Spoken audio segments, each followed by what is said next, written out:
évidemment, mais en même temps avec compréhension. Je pense qu'il a parfaitement conscience que son nom de famille aujourd'hui est très...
Que nos voisins adorent, ce sont les casiers. Vous savez.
maintenant sur la disparition de Claudia Cardinal, on l'a appris hier en fin de soirée.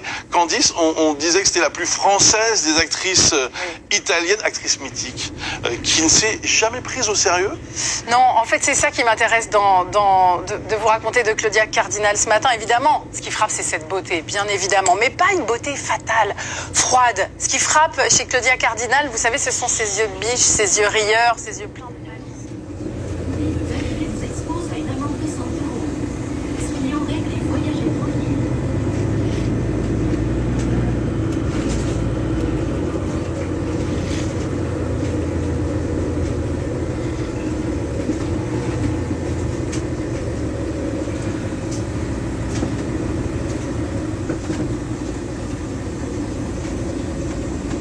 sur le film Cartouche en 62.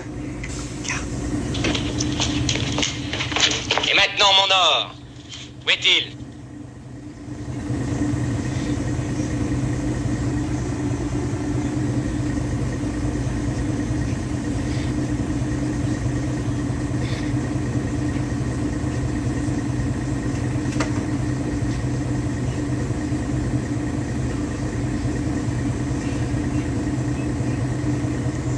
De Broca.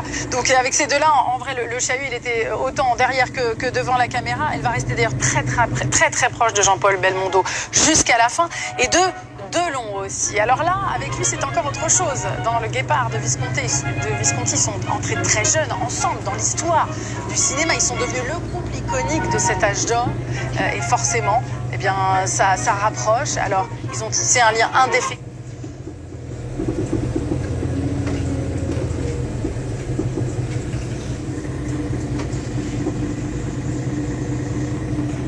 Italienne, vous le disiez, née à Tunis, avait fini par adopter définitivement la France. Elle habitait en France. Elle était de nationalité aussi française, même si elle aimait quand même beaucoup rappeler il y a encore peu, à l'occasion de son 80e anniversaire, ce que lui avait dit David Niven lors du tournage de La Panthère Rose de Blake Edwards. Moi, le plus beau compliment, je l'ai eu dans La Panthère Rose de David Niven. Il m'a dit, Claudia, avec les spaghettis, tu es la meilleure invention des Italiens.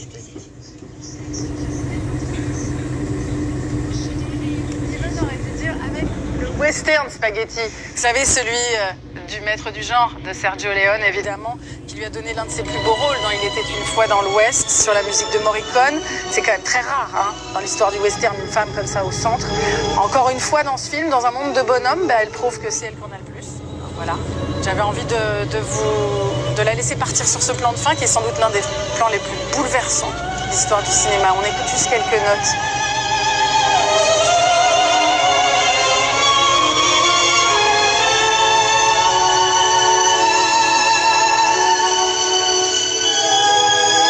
Manifestement, ce matin, je crois que vous êtes tous assez d'accord avec moi au micro d'Anaëlle Forveille.